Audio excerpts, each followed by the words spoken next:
good and fair po based din sa ating mga air quality monitoring station within NCR. For particulate matter 2.5 o yung mga fine material, ang Nabotas, Malabon, at part of Quezon City, medyo unhealthy for sensitive groups. But for other cities, good and fair po siya. So for ang tayo po namin for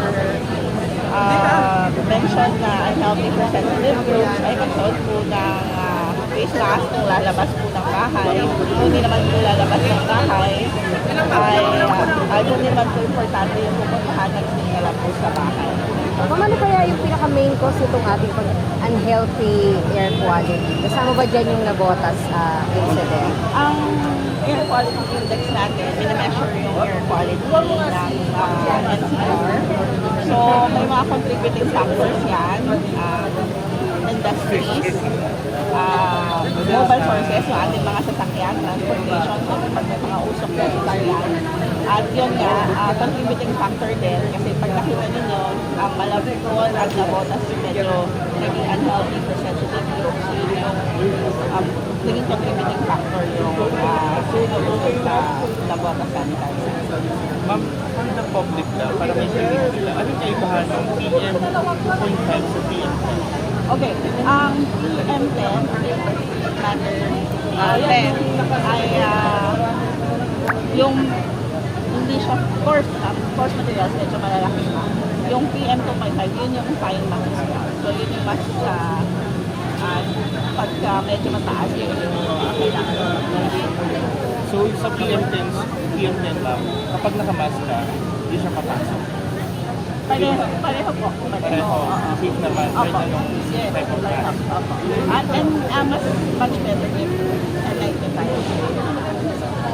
Ma'am, baka may update na po kayo kasi we heard na nag-investigate or any update po sa Nabotas landfill natin? Okay.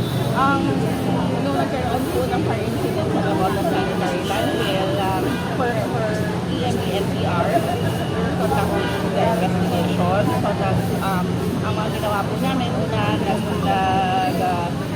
po ng air quality. So, hindi po yung mga air quality monitoring updates na pinopost po namin sa Facebook at sa website ay because of the installed air quality monitoring station within Metro Manila.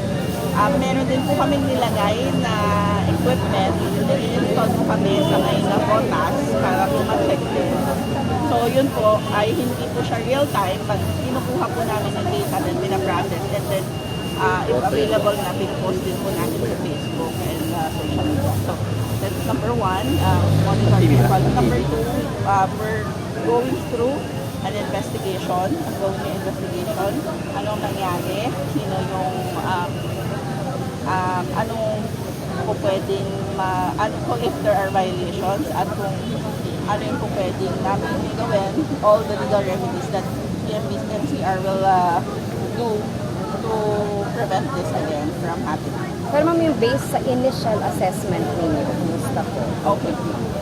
Based on the initial assessment, dahil mainit yung panahon, kaya nagkaroon ng gas build-up doon. Yun yung nag-friction, kaya nagkaroon ng sunog doon sa Nabotas sanitary landfill.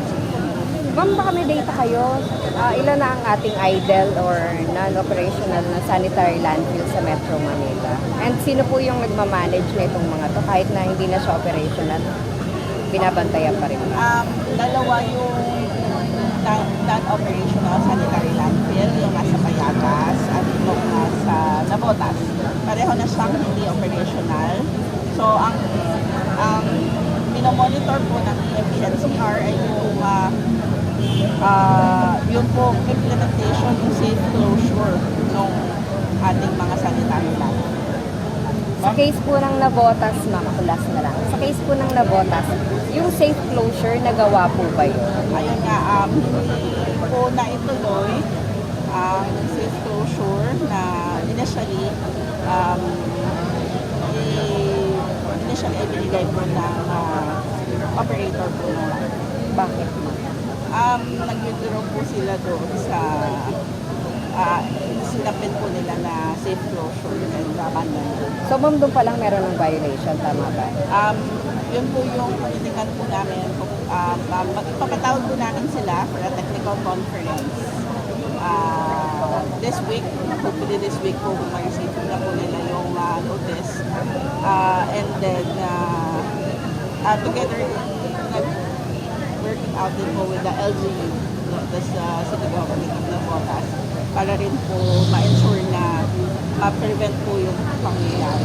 Ma'am, yung sila, yung operator yon. Yes. Sino po operator ng Navotas? Ang dating operator ng Navotas Sanitary Landfill, nung bukas pa siya ay si Phil Eco, Philippine Ecology Systems Board. Sakali man merong makitang violation, ano po yung pwedeng... Okay. Generally, there are violations for environmental laws. Kung pwede po yung makasuhan, maaari pong makasuhan yan administratively, pwede rin po na criminal. It depends on the gravity of the offense or civil. So yun po yung mga titignan po namin na legal remedies. Kung responsive naman yung owner ng Actually, medyo pinadalan ko pa lang sila ng sulat na kahapon. Wala pa kami officially natatanggap na sagot ko. So far, wala pa rin po communication. Hindi sila nakikipag Ma'am, balikan ko yung penalty. May violation, yung violation na sinabi ninyo. So, in case, ano po yung mga penalties na pwede nilang Okay. kaharapin? Yung sinasabi ko mga administrative penalties is under PD 1586 or the Environmental Impact Assessment System. Ang administrative violation po doon ay penalty of 50,000 for every violation po. Ang criminal charges po, of course, is with the courts. So, kailangan po itong isampa kung kinakailangan po. So, tinitignan din po namin yung in relation po doon sa responsibilities po nila under the Ecological Solid Waste Management Act or RNNDS. Also, iniimbestigahan din po namin yung kanilang compliances under the Clean Water Act or yun naman po RE 9277. Ma'am, yung ganitong mga issues, ano yung parang most immediate harm, yung mga malalapit na tao na nakatira doon? Kasi di ba may mga residences na malapit doon? Nagpunta po ako doon nagpunta po yung NCR team doon nung Saturday, immediately morning. Kailangan mo magbangka para makarating ka doon sa isla. Yun po, wala naman po namatay nung injured. Wala po namatay doon sa kasi wala pong residente na kasi nga po kailangan pa magbangka. Although may mga bahay po na pag tinignan mo, malapit, pero dahil may tubig, hindi siya abot. So talaga ang inuna po namin tignan ay yung air quality. Kasi nga po yung usok yung talaga kailangan po tignan yung mga panahon. Back before, may mga notice of violations na for non-compliance? Meron po. Ilan na po?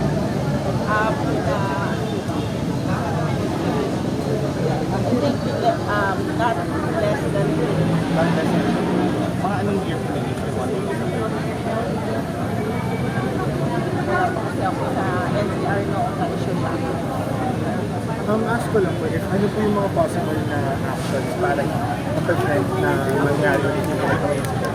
So, nag-usap nga kami ng kahapon, may meeting, LCU, DPWH, MMDA, kami sa NCR, DNR, NCR, at Bureau of Fire Protection para magtingnan kung ano yun nga, para ma-prevent yung another occurrence ng event.